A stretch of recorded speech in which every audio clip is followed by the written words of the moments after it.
தருணங்களில் நம் வாழ்க்கையின் உடனடியான பதில்கள் தேவைப்படுகிறது. பைபிளில் உள்ள பல உதாரணங்கள் மூலமாக ஒலிவ எண்ணெய் பல நோக்கங்களுக்காக பயன்படுத்தப்படுகிறது. அபிஷேகம் பண்ணப்பட்ட எண்ணெய் உங்கள் வாழ்க்கையின் தேவனுடைய கவனத்தை ஈர்ப்பதற்கான விசுவாசத்தின் அடையாளமாக இருக்கிறது. என்ன பதிலுக்காக எதிர்பார்த்து கொண்டிருக்கிறீர்கள்? ஆகஸ்ட் மாதம் 25ஆம் தேதி காலை 9:30 மணி கூட்டத்தில் எங்களோடு இணையுங்கள். உங்கள் எண்ணெய் பாட்டிலை பதிவு செய்ய மேலும் விவரங்களுக்கு அலையுங்கள் 9384638738. எங்களுடைய வெப்சைட்டை விசிட் செய்யுங்கள் www.uckg.in.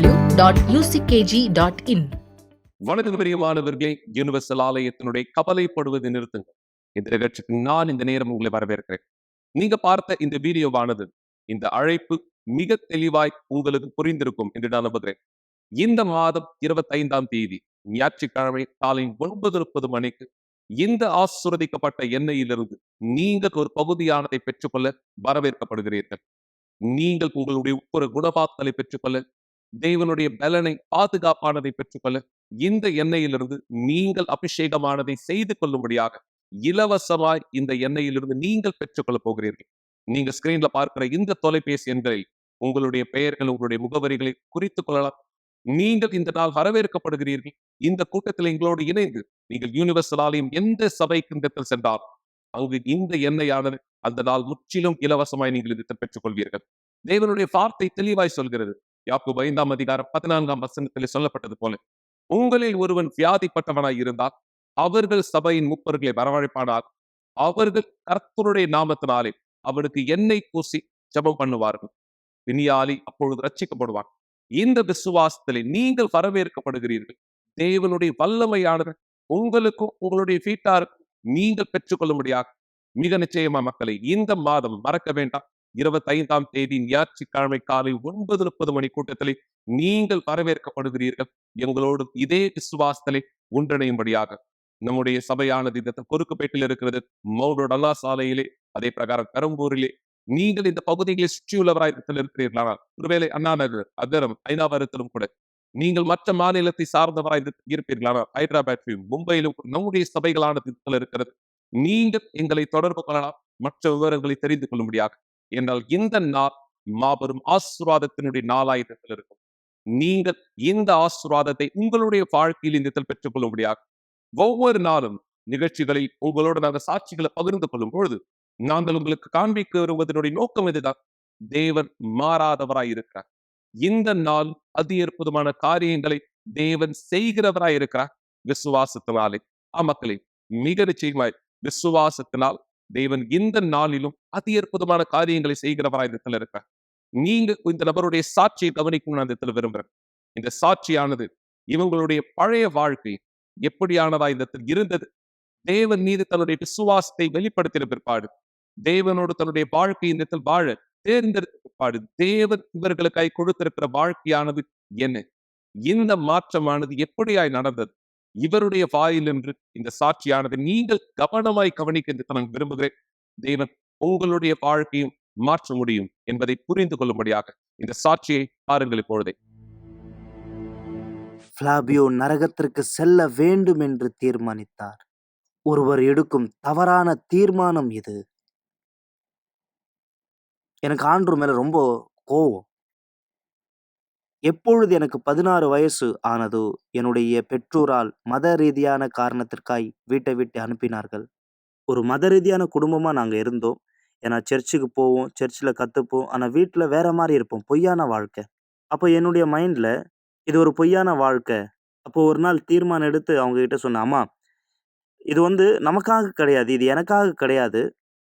இனிமேலும் நான் அங்க போக மாட்டேன். இது நான் ஏத்துக்க மாட்டேன். ஏன்னா நீங்க என்ன போதிக்கிறீங்களோ அதன்படி இல்ல. அப்போ இது எனக்காக கிடையாது. அப்ப அவங்க சொன்னாங்க, அப்படியா, சரி, பரவாயில்ல. கொஞ்ச நாள் கழிச்சு, அதுவும் சனிக்கிழமை, நான் ஃபார்மசியில ஷிஃப்ட் முடிச்சு வேலை முடிச்சு நான் வரும்போது, நைட்டு நான் திரும்ப வீட்டுக்கு வரேன். வீட்டுல லைட் எதுவுமே எரியல. வீட்டுக்கு பார்க்கும்போது என்ட்ரன்ஸ்ல ஒரு பேக்ல துணியெல்லாம் கட்டி இருந்தது. அங்க வீட்டு பக்கத்துல தூரத்துல இருந்து, ஃபாபியோ, இங்க வா அப்படின்னு சொல்லி கூப்பிட்டாங்க. இது உனக்கு தெரியுமான்னு தெரியல, காலையில இருந்து உங்க அம்மா ஒரு மாதிரியா இருந்தாங்க. அப்ப நான் கேட்டேன், அவங்க என்னை விட்டு போயிட்டாங்களா, எப்படி? அப்போ சொன்னாங்க அவங்க, காலையில நீ இந்த பக்கம் போன உடனே உங்க அம்மா அந்த பக்கமா போய் வீட்டை காலி பண்றதுக்கு ஒரு வண்டி எடுத்துன்னு வந்தாங்க. வீட்ல இருக்கிற பொருள் எல்லாத்தையும் எடுத்து வண்டியில போட்டு, வீட்ட லாக் பண்ணிட்டு, அவங்க பாட்டுக்கு போயிட்டாங்க. நான் வீடு இல்லாம இருந்தேன். இந்த மாரி சூழ்நிலை நடந்ததுக்கு அப்புறம், எனக்கு என்னுடைய அம்மா மேல ஒரு பயங்கரமான ஒரு கோவம். எப்படி என்ன விட்டு போலான்ட்டு. அதேபோல ஆண்டவர் மேலயும் நான் கோவமா இருந்தேன். நான் அப்போ வானத்த அண்ணாந்து பார்த்து, நீ ரொம்ப நல்லா தான் பண்ணி வச்ச ஆண்டவரே. நான் சர்ச்சுக்கு போனேன். அப்ப மட்டும் நல்லா இருந்தது. எப்போ நான் சில விஷயத்த பார்த்து இது, அதுன்னு நான் சொல்ல ஆரம்பிச்சேனோ, இப்போ வீடு இல்ல, என்ன விட்டு எல்லாம் போயிட்டாங்க. நான் இப்ப அனாதை ஆயிட்டேன். அவ்வளதான். இப்ப நான் இனிமே பிசாச நான் பின்பற்றி போறேன். பிசாச நான் ஏத்துக்க போறேன். நான் நரகத்துக்கு போனாலும் பரவால்ல. பிசாச மகிமைப்படுத்துறேன். சரியான எதிர்ப்பு. ஆனால் தவறான குறிக்கோள். தான் அறியாதபடி யார் பிரச்சனைகளால் குற்ற உணர்ச்சியை கொடுத்தானோ, அவனுக்கு அருகாமையில் செல்கிறான். இதனால நான் என்ன பண்ணேன்? தவறான ஃப்ரெண்ட்ஸ் கூட சேர்ந்து தவறான பழக்கத்த கத்துக்கிட்டேன். ஆனாலும் எனக்குள் இருந்த கவலை நீங்கவில்லை. இன்னும் சொல்லப்போனால் என் வாழ்க்கை இன்னும் கீழ் நோக்கி சென்றது. இன்னும் குடிப்பழக்கத்துக்கு, கஞ்சா பழக்கத்துக்கு அதிகமாய் அடிமையானேன். இவ்வளவு கெட்டதுல இருந்தும் நான் நான் ஒரு திருமணம் செஞ்சுக்கிட்டேன். எனக்கு இருக்கிற கெட்ட பழக்கத்த நான் யாருக்கும் வெளிப்படுத்தல. எனக்கு ஒரு பிள்ளை பிறந்தாள். இது மட்டும் இல்லாம யார நான் மனம் முடிச்சேனோ, என்னை விட்டு தூரம் போற மாரி இருந்தது. மீண்டும் நான் தனியாய் மாறக்கூடிய சூழ்நிலை. அப்படிப்பட்ட சமயத்தில் நான் கிராக், கொக்கைன் இப்படின்ற ஒரு ட்ரக்ஸுக்கு அடிமையானேன். தொடர்ந்து அத பயன்படுத்த ஆரம்பிச்சேன். எனக்கு நல்ல ஞாபகம் இருக்கு. ஒரு ரூம் ரெண்ட் எடுத்து, அந்த ரூம்ல நான் இந்த தவறெல்லாம் செய்வேன். ஒரு நாள் நான் என்ன பண்ணேன்னா, போதை பழக்கத்த அதிகமா நான் எடுக்க ஆரம்பிச்சேன். ரொம்ப அதிகமா. பயங்கரமா நான் அந்த நாள் குடிச்சிருந்தேன். "ஏன் தான் எனக்கு இந்த வாழ்க்கையோ?" அப்படின்னு யோசிச்சேன். ஒரு நாள் விடியகாலைல 2 மணிக்கு எந்திச்சு, என்னுடைய வீட்டு லைட் ஆன் பண்ணி, "இனிமேல் இந்த பாரத்த சுமக்க முடியாது. தூக்கு போட்டு இறந்துரலாம்." எனக்கு நல்லா ஞாபகம் இருக்கு.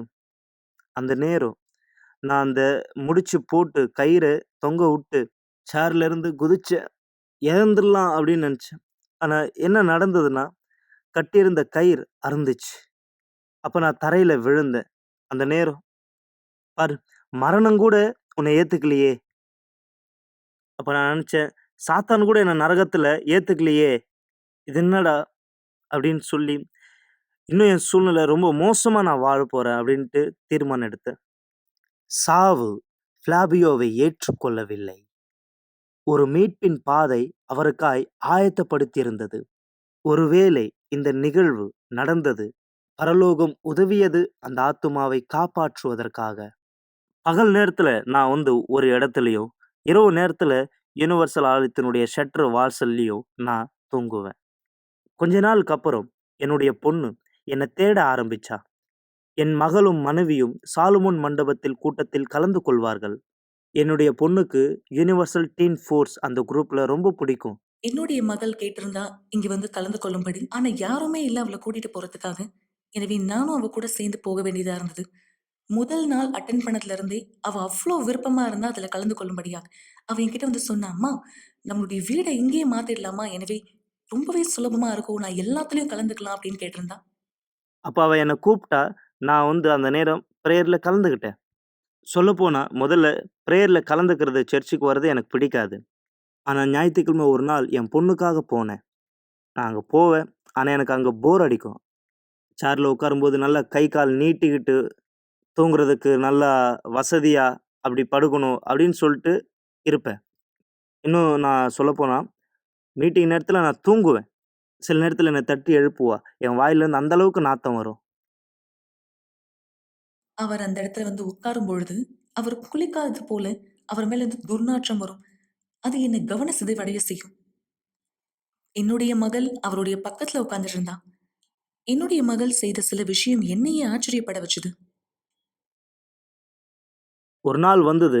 அந்த நாள் நான் மறக்க முடியாதது. பிஷப் ஒரு ஜெபம் பண்ணுவாரு, மக்கள் எல்லாரையும் முன்னாடி கூப்பிட்டு. அப்ப என்னுடைய பொண்ணு என் கை புடிச்சு என்ன முன்னாடி கூட்டின்னு போவா. "வாப்பா, போலாம்" அப்படின்னு சொல்லி என்ன முன்னாடி கூட்டின்னு போய் நிக்க வைப்பா. பீடத்துக்கு முன்னாடி போய் நிப்போம். எனக்கு 2 பக்கத்துல என்ன நடக்குது, இந்த பக்கம், அந்த பக்கம் திரும்பி பார்ப்பேன். என்னது இது? எல்லாரையும் முன்னாடி கூப்பிட்டு வச்சு ஜெபம் பண்றாங்க. எனக்கு பிடிக்கல இதெல்லாம். ஆனா என் பக்கத்துல என் பொண்ண பார்க்கும்போது முழங்காலிட்டு ஜெபம் பண்ணியிருந்தா. அங்க அவ வெறும் முழங்கால் மட்டும் இல்ல, ஆண்டவர தேடிட்டே இருந்தா. ஆண்டவர்கிட்ட வாழ்க்கை அர்ப்பணிக்கிறதுக்காக ஜெபிச்சுட்டே இருக்கா. முக்கியமா என் வாழ்க்கை அர்ப்பணிக்கிறதுக்காக ஜெபிச்சா. அப்ப நான் என் பொண்ண பார்த்தேன். எனக்கு முன்னாடி இருக்கிற தேவனுடைய பீடத்தையும் நான் பார்த்தேன். அந்த நேரம் நான் நல்லா மூச்சு இழுத்து விட்டு, சரி இதுதான் டீல் அப்படின்னு சொல்லிட்டு நான் ஆண்டவர்கிட்ட வந்து பேச ஆரம்பிச்சேன். நீங்க உண்மையாவே இருக்கிறீங்கண்ணா, நான் இருக்கிறது ஒரு நல்ல விஷயம் அப்படின்ட்டு நீங்க பார்க்குறீங்கண்ணா, நான் வாழ்ற என்னுடைய தரித்திரமான வாழ்க்கைய நீ எடுத்தன்னா, என்கிட்ட ஏதாவது நல்ல குணத்த நீ பார்க்குறன்னா, நீங்க உண்மையாவே இருக்கிறீங்கன்னா, என் சூழ்நிலைய நீங்க மாத்தணும். உண்மையாவே என் வாழ்க்கையில வேலை செய்றீங்கன்னா, நீங்க மாத்துங்க என் வாழ்க்கைய. அந்த நேரம் நான் ஆண்டவர்கிட்ட பேசினேன். அந்த வாரம் எனக்கு ஒரு வித்தியாசம், ஒரு அற்புதம் நடந்தது. எனக்குள்ள ஒரு மாற்றம். அது மட்டும் இல்லாம எனக்கு ஒரு வேலை கிடைச்சது. நான் எந்த இடத்துல வேலை பார்க்கறதுக்காக போனேனோ, வேலை செஞ்சேனோ, அது ஆலயத்தினுடைய துணையாளருடைய ஒரு நிறுவனம். அங்கேயே ஒரு ஸ்டுடியோ இடம் ஒண்ணு கிடைச்சது. நான் வாங்குனேன். நான் வந்து இனிமேலும் தரித்திரனா ரோட்ல தங்க மாட்டேன். அந்த வாரம் உண்மையாவே ஆண்டவர் எனக்கு ஒரு அற்புதம் செஞ்சார். என் வாழ்க்கை சூழ்நிலை மாற ஆரம்பிச்சது. நல்ல வேலை, நல்ல சம்பாத்தியம். அதுக்கப்புறம் என் குடும்பத்தோட சேர ஆரம்பிச்சேன். இன்னும் சொல்லப்போனா, அந்த அற்புதம் பார்த்ததுக்கப்புறம், என்னுடைய பொண்ணு இல்லாம நான் சர்ச்சுக்கு தனியா போவேன். தண்ணீர்ல ஞானஸ்நானம் எடுத்தேன். என்னைக்கு ஞானஸ்நானம் எடுத்தேனோ, அந்த நாள் தீர்மானிச்சேன். என் வாழ்க்கைய நான் மாத்திக்க போறேன். இனிமே பழைய வாழ்க்கை வேணாம். இதெல்லாம் நடந்து கொஞ்ச நாள் கழிச்சு, இஸ்ரவேல் சிறப்பு நிகழ்ச்சி நடந்தது. பிஷப் கூட்டத்துல ஒவ்வொரு தடவை பரிசுத்த ஆவிய பத்தி பேசுவார். பரிசுத்த ஆவி பெறுங்கள், பெற்றுக்கொள்ளுங்கள். அப்போ பிஷப் ஒரு வார்த்தை சொன்னார். பரிசுத்த ஆவி கிடைக்கணும்னா என்ன பண்ணணும்ன்ட்டு. நீங்க வந்து மன்னிக்கணும். இந்த ஒரு வார்த்தை என் மனச ரொம்ப தொட்டது அந்த வார்த்தை. ஏன்னா எனக்கு ரொம்ப கஷ்டமா இருந்தது. என்னுடைய அம்மாவ நான் மன்னிக்கிறதுக்கு. ஆனாலும் நான் மன்னிச்சுட்டேன். எப்போ நான் மன்னிச்சுட்டேன் அப்படின்னு சொன்னேனோ, எனக்குள்ள ஒரு சமாதானத்தின் உறுதி கிடைச்சது. என்னை விட்டு ஏதோ போனது போல, அன்னைக்கு அந்த நாள் தேவனுடைய பீடத்தின் மேல நான் ஏறினேன். அப்ப ஆண்டவர்கிட்ட சொன்னேன், ஆண்டவரே, இதோ நான் இங்க இருக்கேன் என் முழு வாழ்க்கையோட. நான் எந்த கெட்ட பழக்கத்துக்கு அடிமையா இருந்தேனோ, யாரை காயப்படுத்தினனோ, நான் ரொம்ப மோசமான விஷயம்லாம் செஞ்சேன். உங்களை வெறுக்கும்படி நிறைய விஷயம் செஞ்சேன். எப்போ நான் ஆண்டவருடைய பீடத்தை விட்டு நான் இறங்கி போறேனோ, போற அந்த நேரம், அந்த படியில ஆண்டவர்கிட்ட ஜெபிக்கிறேன், ஆராதிக்கிறேன். பரிசுத்த ஆவிய அந்த அளவுக்கு அதிகமா நான் தேட ஆரம்பிச்சேன். ஏன்னா அவர் கூட்டத்துல சொன்னார், பரிசுத்த ஆவியை தேடுங்கள். நான் பரிசுத்த ஆவியை தேடும்போது எனக்குள்ள ஒரு சமாதானம், அந்த அளவுக்கு அது ரொம்ப பெரிய சமாதானமா இருந்தது. இன்னும் சொல்லப்போனா, யாரோ ஒருத்தருடைய மடியில நான் உட்கார்ந்தது போல இருந்தது. நான் நம்புறேன். தேவன், அது தேவன் அது. அந்த நேரம் நான் ஆண்டவர் அதிகமா தேடும்போது, இனிமே இதை விட்டுறக்கூடாது, தொடர்ந்து தேடணும். பரிசுத்த ஆவிய தேடின்னு இருக்கும்போது அதை நிறுத்தக்கூடாது. இன்னும் சொல்லப்போனா, அதாவது லைட் எங்க ஆன் பண்ற போறாங்க, ஆன் பண்ணக்கூடாது. தொடர்ந்து ஆண்டவரை தேடணும். அந்த நம்பிக்கையில, விசுவாசத்துல இருந்தேன். சொல்லப்போனா இன்னும் மீட்டிங் முடிஞ்சிச்சு. அப்ப என்னுடைய பொண்ணு வந்து சொல்றா, "வா போலாம் முடிஞ்சிச்சு." அப்ப ஆண்டவர்கிட்ட இருந்து ஒரு சத்தம், "மகனே, நான் உன் கூட இருக்கேன்." இப்படியே தான் தேவன் ஒரு நபரை கண்டடைவது. ஆண்டவர் காத்து கொண்டிருக்கிறார். ஏனென்றால் பரலோகம் உங்கள் வாழ்க்கை புதியதாய் மாற்ற விரும்புகிறது. எனவே இவர் வாழ்க்கை புதியதாய் மாறியது. தேவன் எது எனக்கு கொடுத்தாரோ, எது கொடுத்தாலும் ஈடாகாது. முன்னாடி அவங்க என் பொண்ணுக்கு அம்மாவா தான் இருந்தாங்க. இப்போ என்னுடைய மனைவியா இருக்காங்க. இப்போ மீண்டுமாக மறுபடியும் எல்லாமே வந்தது. இவர் மேல எனக்கு கொஞ்சம் கொஞ்சமா விருப்பம் வந்தது. நான் யோசிச்சேன், இந்த நபர் இப்போ வித்தியாசமா இருக்காருன்னு. ஆலயத்திற்குள்ளாக திருமணத்தின் கொண்டாட்டங்கள் வரும்போது நாங்கள் மீண்டும் திருமணம் செய்து கொண்டோம். இங்கே சாலமோன் மண்டபத்தில் நடந்தது. இந்த முறை நாங்க எல்லாமே சரியா செய்தோம். இன்னைக்கு என்னுடைய மகளுக்கு ஒரு குடும்பமானது இருக்கு. அதுவும் சந்தோஷமான குடும்பமா இருக்கு. இன்றைக்கு என்னுடைய வாழ்க்கையில வெற்றி அடைந்த.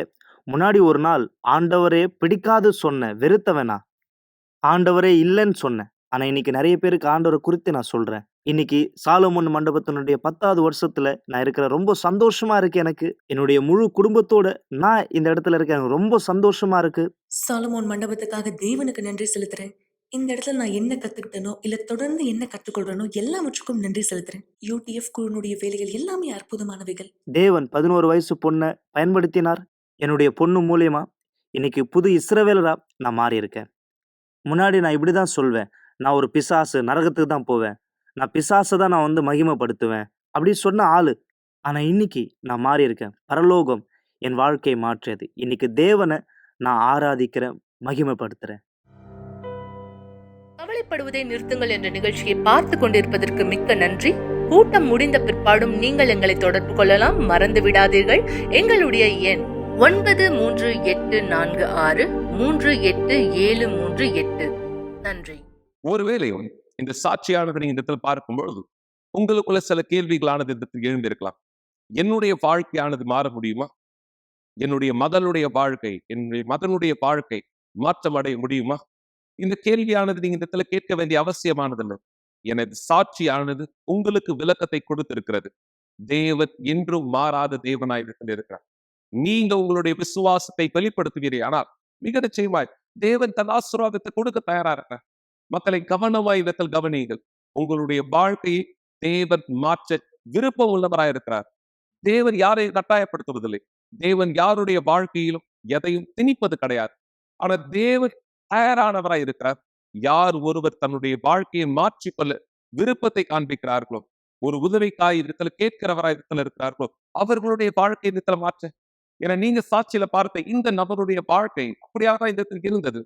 அழிக்கப்பட்ட வாழ்க்கையாய், பாரங்களும் கடினங்களும் அழுகையும் போராட்டமும் நிறைந்த ஒரு வாழ்க்கையா. மக்களை மன்னித்துக் கொள்ளுங்கள். நீங்க இன்னைக்கு வாழ்ந்துட்டு இருக்க இந்த வாழ்க்கையை போலதான். நீங்க யார் இந்த நிகழ்ச்சியை பார்த்துட்டு இருக்கீங்களோ, ஒருவேளை இரவு நேரத்துல தூக்கம் இல்லாதவரா நீங்க இந்த இடத்துல இருக்கீங்க.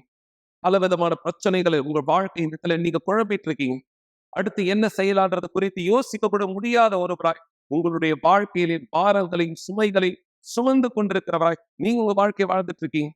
நீங்க இந்த நிகழ்ச்சியை இந்த இடத்துல பார்க்கிறதுக்கான காரணம், நீங்க ஒருவேளை தற்காலிகமாய் எனக்கு ஏதாச்சும் உதவி கிடைக்குமா, தற்காலிகமாய் நான் கொஞ்சம் நிம்மதியா இருப்பேனா, அப்படியான யோசனை. தேவன் தற்காலிகமாய் எதையும் செய்ய விரும்பல. தேவன் நிச்சயமாய் அவர் தன் வல்லமையை உங்கள் ஒவ்வொருத்தருடைய வாழ்க்கையில் வெளிப்படுத்த விரும்புகிறார். கவனியுங்கள், இது தற்காலிகமாகல்ல. அவர் வாக்களித்தபடி நித்திய காலமும் நீங்கள் அந்த ஆசீர்வாதங்களை உடையவராயிருக்க. நீங்க இந்த நேரம் இன்னொரு பெண்ணுடைய சாட்சியும் கவனிக்க நான் இந்த விரும்புறேன். இந்த பெண் எத்தனை முறை தற்கொலைக்கு இந்த முயற்சி செய்தாங்க. நீங்க இந்த பார்க்க முடியாது. தன்னுடைய வாழ்க்கை வழிகளில் சோர்ந்து போனவராய், தன்னுடைய வாழ்க்கை இனி வாழ விருப்பம் இல்லாதவராய், எத்தனை முறை எத்தனை வழிகளில் இந்த பெண் தற்கொலைக்கு முயற்சி செய்தாங்க. தன்னுடைய வாழ்க்கை அழித்துக் கொள்ள. என பலர் நினைக்கிற பிரகாரம் என் வாழ்க்கையில் முடிஞ்சிச்சுன்னா, நான் இறந்துட்டுனா என் பிரச்சனையானது தீர்ந்துச்சு. இறந்தால் பிரச்சனை தீர்வது கிடையாது.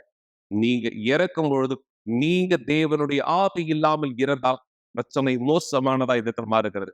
ஞானபுரம் நிச்சயமாக நீங்க அந்த வழியை தேர்ந்தெடுக்க மாட்டீங்க. எனவே நீங்க இந்த நேரம் இந்த தீர்மானத்தில் இருக்கிறீர்கள்.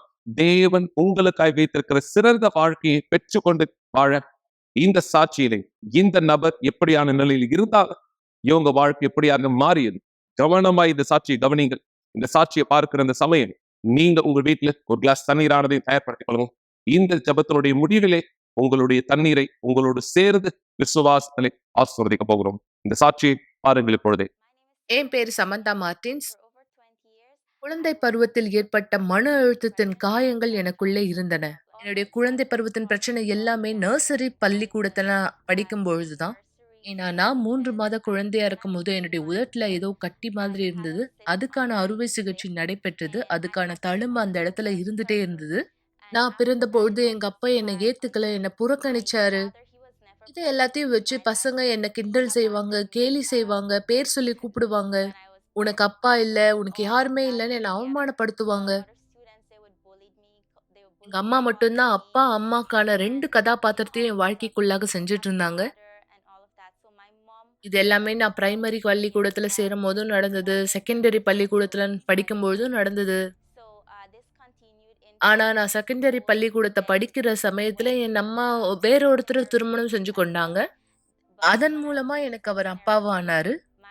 அவர் எப்பொழுதும் குடிப்பழக்கத்துக்கு அடிமையா இருந்தாரு. சில நேரத்துல புகைப்பிடிப்பாரு. தேவையில்லாத காரியத்துக்காக 2 பேரும் பயங்கரமா வாக்குவாதம் செய்யக்கூடியவங்களா இருந்தாங்க.